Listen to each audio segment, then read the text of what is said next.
Muy buenos días. Me siento muy motivado y honrado de poder estar con ustedes, aunque lamentando una vez más que sea solo en forma virtual. Pero ya vendrán mejores días y espero que nos reencontraremos. Empezaría anotando algo que me parece que es fundamental. Cuando hablamos de economía, no hablamos de cuestiones técnicas, hablamos de política. No hay decisiones económicas que no tengan una clara inspiración o expresión de política. Ujú. Muchas veces escuchamos, y eso se repite cansinamente en los grandes medios de comunicación, que lo que se requiere son soluciones técnicas y que hay que dejar a los especialistas la resolución de los problemas. Y en ese escenario nos quieren vender la idea de que pueden haber espacios del manejo económico en donde la técnica sea la que decida. Yo no minimizo la importancia de los elementos técnicos, pero las definiciones, las decisiones son políticas, eminentemente políticas. Y ese sería un primer punto de partida para tratar de entender lo que estamos viviendo. Y entonces, para analizar lo que ha sido este año 2021, teniendo en consideración que es un año de transición porque salimos de un gobierno y pasamos a otro, en el ámbito económico, esa transición no fue una ruptura, no es que fue otra política económica la que llevaba adelante el gobierno de Lenín Moreno y es diferente la política del gobierno de Guillermo Lasso. Lenín Moreno de una u otra manera dejó adelantadas las tareas para que pueda comenzar a desplegar con mucho más facilidad el instrumentario que tiene una clara orientación neoliberal por parte del presidente Guillermo Lasso. Y entonces yo diría que hay que tener como telón de fondo, un gran telón de fondo, todo lo que representa la visión neoliberal de la economía, de la sociedad y de la política. Le podríamos poner en ese telón de fondo como un letrero grande, más Ecuador en el mundo, más mundo en el Ecuador, que es el eslogan del presidente Lasso, y de ahí podríamos ir desarrollando paulatinamente todos los elementos que configuran ese escenario político económico. Ahora, economista Costa, bienvenido nuevamente acá a Wambra. Un poco también este gobierno se ha caracterizado, si bien por sus decretos en el ámbito energético, minero, petrolero, pero además por, digamos, proponer nuevamente las privatizaciones al país. Y ahí viene un poco la pregunta. En la Constitución del 2008, de alguna manera, se blindó, se hablaba mucho de los candados constitucionales que de alguna manera querían impedir este escenario de privatizaciones. ¿Cómo el gobierno de Lasso de alguna manera viene a querer cambiar ese tablero político construido en el 2008? Bueno, de alguna manera ahí comencemos ya a armar ese rompecabezas. Tenemos el título, tenemos el telón de fondo, armemos el rompecabezas. Y por supuesto, el gobierno del presidente Guillermo Lasso tiene un límite en la misma Constitución. En la Constitución se establecen algunos elementos claves y fundamentales que de una u otra manera le están poniendo una serie de limitaciones a la gestión económica que tienen que ver, por ejemplo, con el hecho de que el ser humano está sobre el capital, pero el ser humano viviendo en armonía con la naturaleza.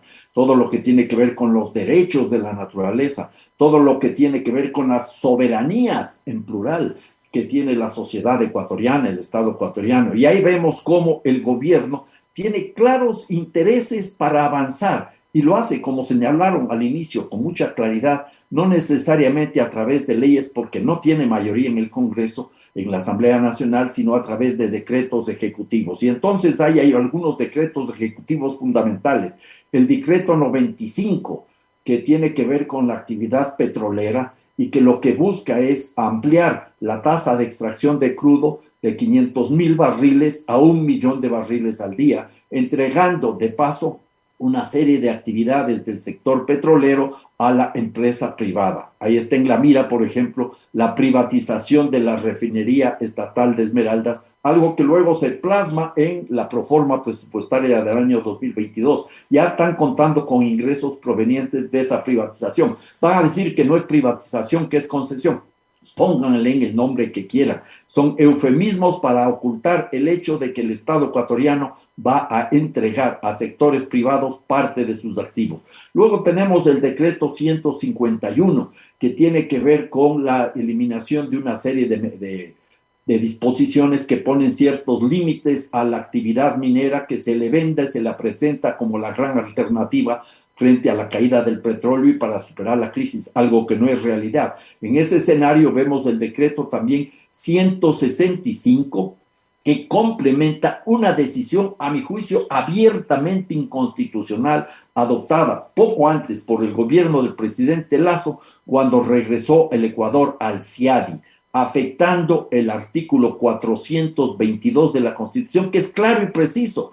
Ecuador no puede suscribir tratados de arbitraje, adscribirse a sistemas de arbitraje internacionales en donde se esté cediendo la soberanía nacional. No hay interpretación posible. En ese caso, la Corte Constitucional fue cómplice de esa abierta violación y vino el decreto 165, que estaría de una u otra manera normando una ley que estaba vigente, pero no puesta en práctica desde fines de los años 90, para el manejo de los arbitrajes internacionales. Entonces estamos viendo cómo paulatinamente se va engranando todo un esquema de este escenario que tiende ¿a qué? A ampliar los extractivismos, la actividad petrolera, la actividad minera, la actividad agroindustrial. Luego, esto se complementa con otras decisiones que están en línea con esta búsqueda de la competitividad, porque eso es lo que se nos repite, el Ecuador tiene que ser un país competitivo. ¿En base a qué? A sobreexplotar, no solo a explotar, sino a sobreexplotar la naturaleza, no solo a explotar, sino a sobreexplotar la mano de obra.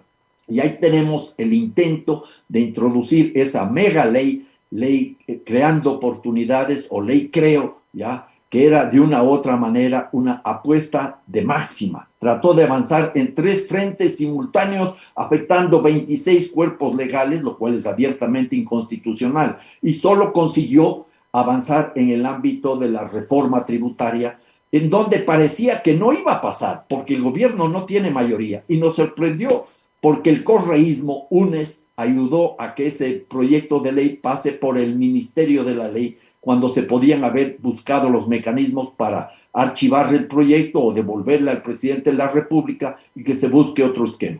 Exactamente, y sobre este último punto, el hecho político en el país articulado con el modelo de implementación política del plan de gobierno de Guillermo Lasso, ha ido caminando a paso lento, pero finalmente se está implementando y hay algunas acciones que están comprometidas con organismos internacionales como el Fondo Monetario Internacional. De hecho, se hablaba que en este último trimestre, ya estamos a pocos días de terminar diciembre, se debían cumplir con esos compromisos. Los desembolsos generados por estos organismos no fueron gratuitos.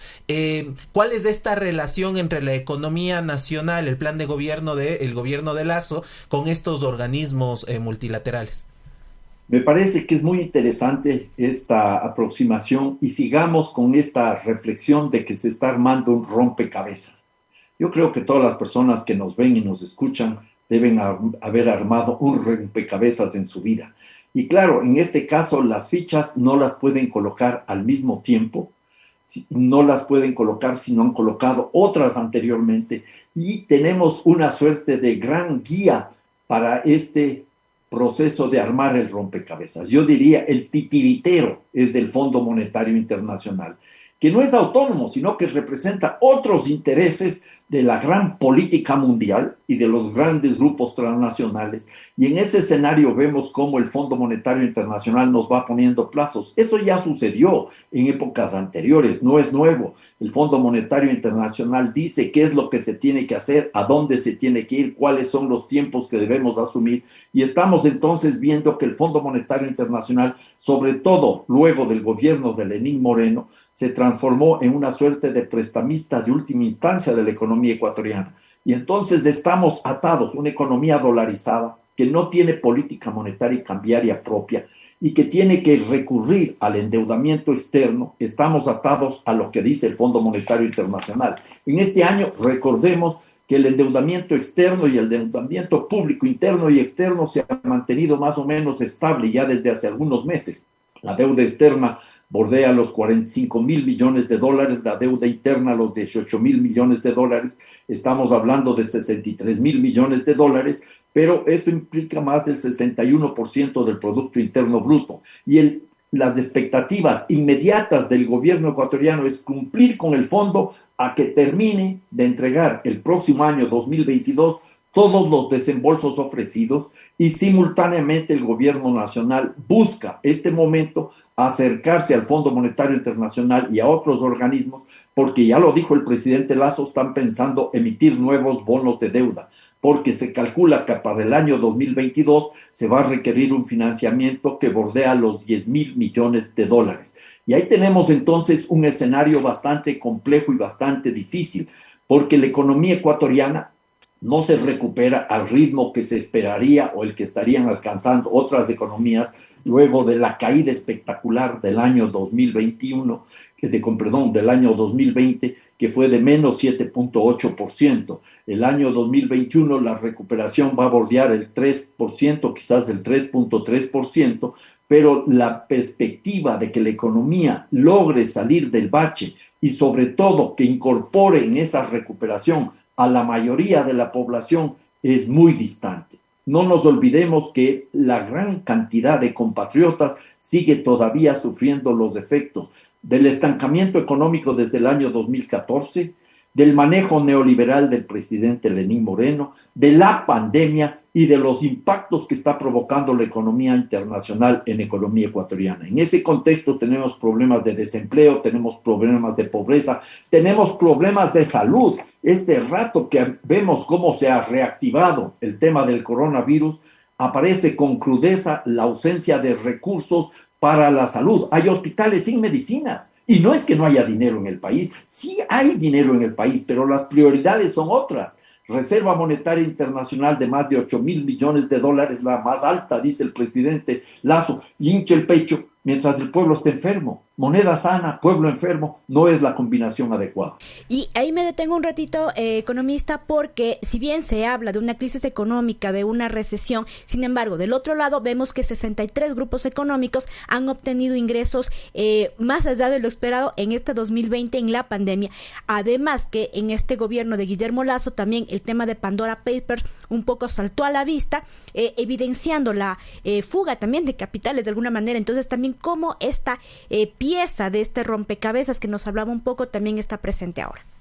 Bueno, habría que anotar que el año 2020, o sea, el año anterior, que fue tan duro y complicado, el sector exportador no petrolero, sobre todo las exportaciones tradicionales, luego de un par de meses de recesión, de reducción de sus actividades en el mercado internacional, se recuperaron aceleradamente. Y este año hemos visto que esas exportaciones no petroleras han tenido también un desempeño muy importante. Ha habido un incremento notable de las exportaciones no petroleras, lo cual no se refleja en una mejoría del empleo, no se refleja en una sustantiva reducción de la pobreza. Hay una reducción de la pobreza en comparación, si comparamos lo que fue el mes de diciembre del año 2021 con junio del año 2020, pero esta todavía es una recuperación de la pobreza, reducción de la pobreza muy, muy pequeña, y sobre todo esto se refleja exclusivamente en el sector urbano. El sector rural mantiene los mismos índices de pobreza del año anterior y vemos cómo sigue siendo el sector más afectado. Entonces, hay ciertos indicios en algunos segmentos de la economía que hay un mayor crecimiento o un mejor desempeño, pongamos este término que puede ser más claro, pero eso no viene atado simultáneamente con una mejoría de las condiciones de vida de la población, a pesar de que el año pasado se caracterizó por una recuperación de los precios del petróleo, por mayores remesas provenientes de nuestros compatriotas en el exterior y también por el efecto que hay que reconocer positivo de la vacuna. Pero el escenario total nos dice que todavía el tema del desempleo y el tema de la pobreza no ha recuperado los niveles pre-pandemia. Y ahí incorporando otro tema que es económico y político, la cuestión de los papeles de Pandora o los Pandora Papers, ¿ya? Acabo de mencionar cómo ha habido una recuperación de las remesas de nuestros compatriotas en el exterior, porque este es otro tema que hemos registrado el año pasado. Miles de compatriotas tuvieron que salir del país ante la ausencia de oportunidades de empleo, ante la ausencia de oportunidades de una vida digna. Pero esa gente que sale del país, que trabaja duramente afuera, que ahorra, manda dinero a sus familias y está sosteniendo gran parte de la economía ecuatoriana. Las remesas en este año superaron, como ha sucedido ya a lo largo de casi 20 años, a las exportaciones de banano. Son mucho más significativas que las exportaciones de banano. Pero ahí encaja los Pandora Papers y la gente se debe preocupar. ¿Qué pasa en este país?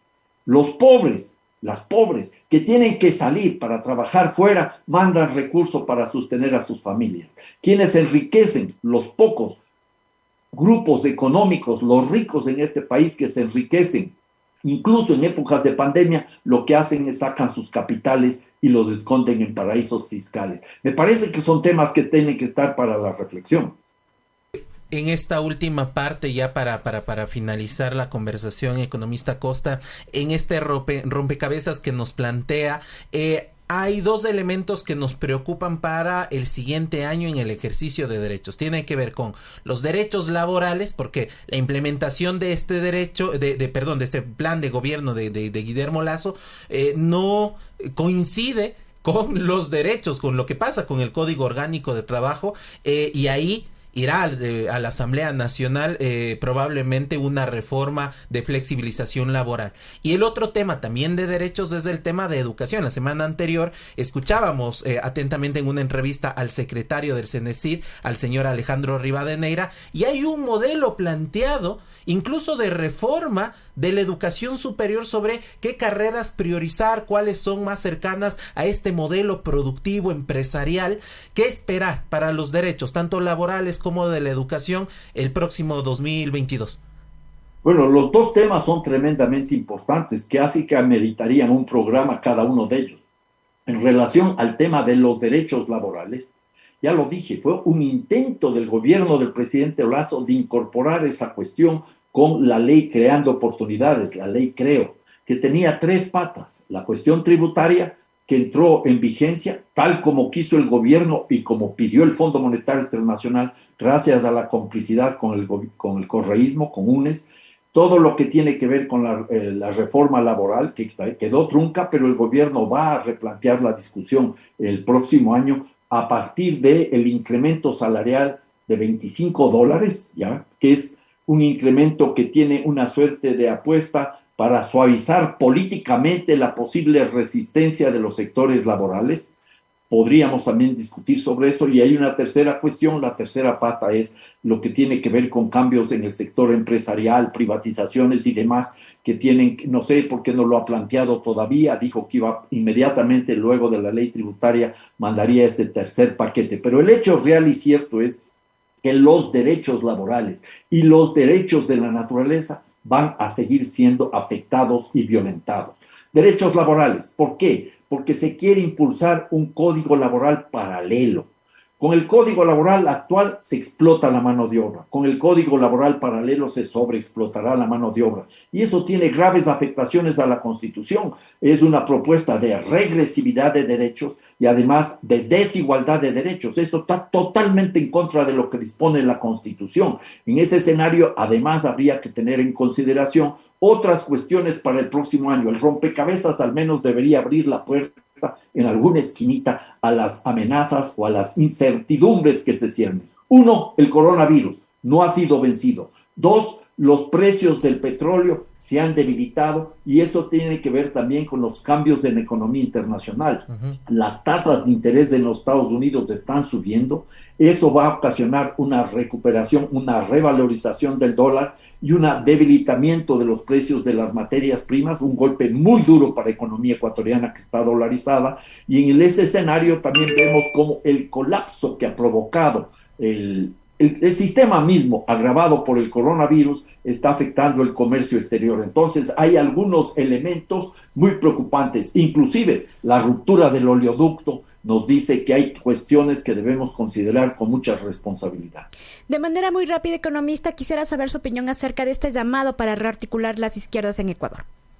Me parece importante, pero tiene que ser un llamado no simplemente para proteger a algún prófugo de la justicia, tiene que ser una opción para encontrar respuestas sólidas que nos permitan tener un frente antineoliberal, reconociendo que la superación del neoliberalismo no es suficiente. Las izquierdas tienen que ser, a mi juicio, tienen que tener la capacidad para orientar con un claro horizonte postcapitalista, y las izquierdas tienen que ser simultáneamente, no primero lo uno y después lo otro, simultáneamente tienen que ser socialistas, tienen que ser feministas, tienen que ser ecologistas y tienen que ser decoloniales. Y todo en clave de democracia radical, nada de líderes caudillistas, nada de personajes iluminados, tiene que surgir sobre todo desde las bases, desde las comunidades, convocando a lo mejor del pueblo ecuatoriano, a aquellos sectores que han sufrido la crisis y que tienen la capacidad para dar respuestas frente a tantos problemas.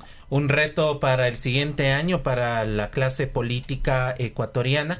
En tanto, hemos escuchado que se darán movilizaciones. Frente Unitario de Trabajadores y Trabajadoras en su 15ª Convención Nacional ya ha anunciado movilizaciones en enero. Lo mismo la Confederación de Nacionalidades Indígenas del Ecuador, entre otros sectores. El sector de mujeres y feminista también estará presente en las calles en la Asamblea Nacional.